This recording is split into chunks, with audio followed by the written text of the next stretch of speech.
Hey everybody, Gary Fong here, and I am going to be showing you how I test for good shungite. There's a lot of I don't know. Ever since I started discovering it and reading all of the medical publications about it and what it does and energetically how it charges.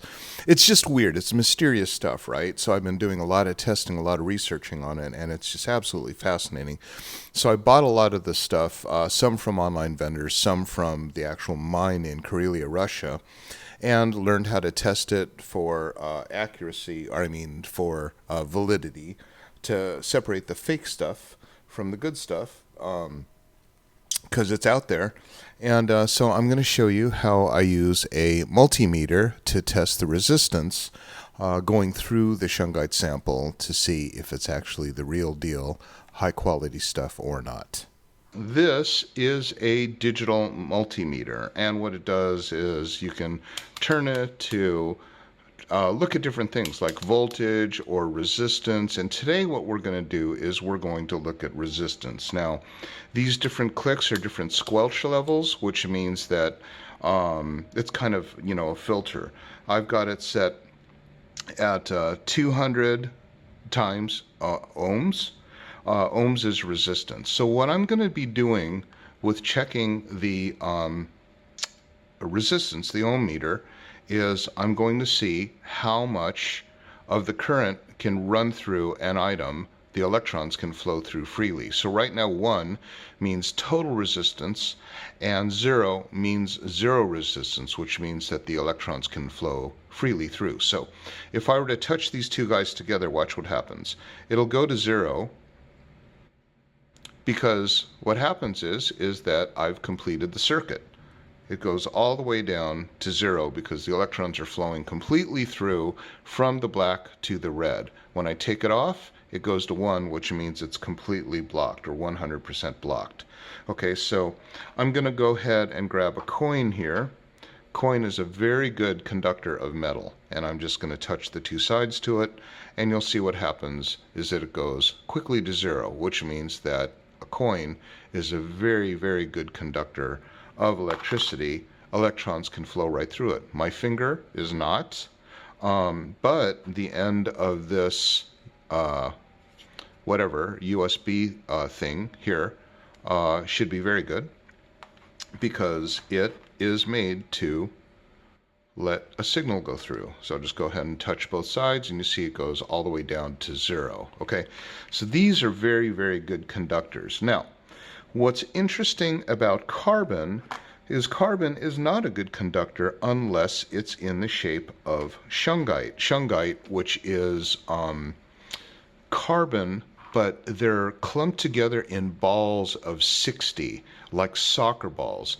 Carbon is a hexagon, and it makes for a very perfect molecule for energy transfer or information transfer for living items, which is our living beings, which is why organic chemistry centers around carbon. Carbon is the perfect molecule to do metabolic processes or DNA inscription, transfer of genetic information, things like that. So this is carbon. This is actually polished shungite, which is not 98% pure like elite shungite. Crazy thing is I was in a tub and in kind of a certain space, and this thing floated and sat right on top. Haven't figured that out, but thus my fascination with shungite. So carbon, and if I put the positive and negative and run the current through the rock, watch what happens. Goes all the way down to 0. Now, how can a chunk of coal go all the way down to 0? The reason is because the valence electrons, the outer electrons of this spinning soccer ball, all like polarize and are able to line up to allow the current to go from one side to the other without any blockage, which is pretty dang cool. Nothing like it. So you get this really weird looking rock, looks like a chunk of beautiful coal or polished coal. This comes from Karelia in Russia, and only exists pretty much in the one place where you can find it, and it has really crazy properties. Antibacterial, antiseptic, but also has been used in AIDS research. It actually can break apart the capsule that holds the transcriptive RNA inside the AIDS virus and expose that and neutralize it. So there's been a lot of research on that, and you can see it. This is what they call noble shungite, and this is the expensive stuff, okay? But there's a lot of fake stuff here. So this is a good one, and I test all of the ones that I get to make sure that they're good. And how do I test them? By seeing how they work as conductors. This one right here, 000, no resistance whatsoever at this squelch level, and the current flows directly through. Now let me show you a piece of sketchy shungite. I've got this one here. Now watch what happens when I go to this one. Now this one is in the same batch, okay? So, or you can go to a jewelry store.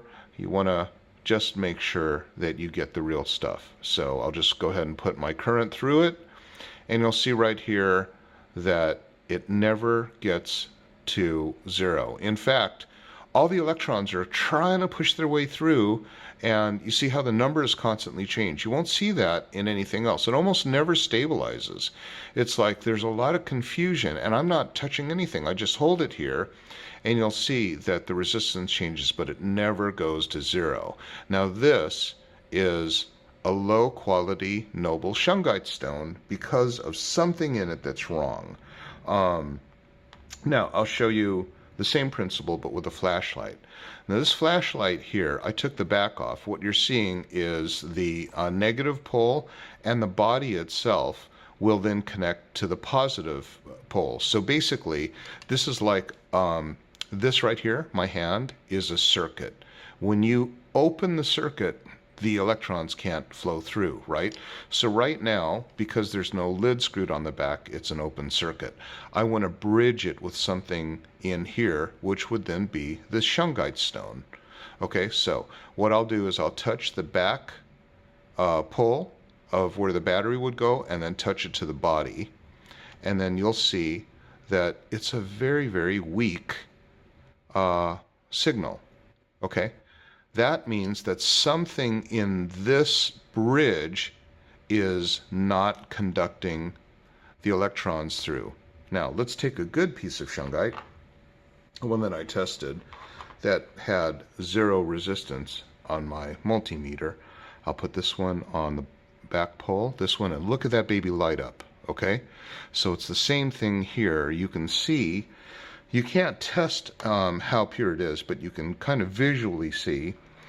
So all of these guys here in this little pile, kind of same thing. If I touch it there and go here, extremely bright. But if I take my iffy one, this one right here, and I just go ahead and touch it there and there, you'll see that it is weaker. Okay. Oh, and by the way, as you can see, and it did it on the multimeter, that the current would just go on and off even though you hold it, and you can't really see it. But the intensity of the light changes or it goes off. And that's because what's happening inside this guy is all of the valence electrons, the outer electrons of these C60 spheres, are trying to resonate and let everything go through it, but something about it is blocking. So let's take a piece of absolute fake shungite, okay? This one, they're, oh, yeah, we have shungite for you. But it's not shungite, and there's a lot of counterfeit out there. And they might charge $35 for this thing, but it's completely useless. Now, I'm not going to diss anybody who buys this and goes, oh my God, I just completely feel how this is reversing the spin of those whatever the antigens or the toxins or whatever that are coming into the biological system. That's a whole nother video on how this stuff works. But, so you can do the placebo effect and think, yeah, wow, I felt such a great difference. But this is fake fake, fake, fake. I'm just going to go ahead and put this here and there, and you'll see that there's no current going through it whatsoever. So just to review, this is kind of the sketchy one, and you'll look on the back, never gets to zero, never gets to a clean signal all the way across. This is a good piece. I'm just going to put it here, and you'll see that it goes to zero. And last but not least, I'm going to show you a loonie, and interesting enough that the loonie, this here is a Canadian quarter. Bang, goes straight to zero. That means everything goes across. So you get one of these things and you start to have a lot of fun with it, right? And you go, huh, I wonder if this seahorse conducts electricity or conducts current, which it will not do. So anyway, that is how I test for real Shungite or fake. If I can get the current to go all the way through to zero, all that means all of the valence electrons are lining up and it is pure. And by the way, I can go all throughout different parts of it. It's not going to matter, because still what's going to happen is all of the different fullerenes have to line up. All of the valence electrons have to line up and give you zero all the way throughout this. This entire thing is resonating with current going from the positive pole to the negative pole. How cool is that, right? And again, just going to close the circuit up and watch it go to zero. So again, what I'm doing here is one is closed. This is resistance. What I'm doing was when I put anything between these two, I'm going to measure how much signal goes from the top to the bottom, or how much of it gets choked by something inside the material that's not allowing it to pass through. Okay? Shungite.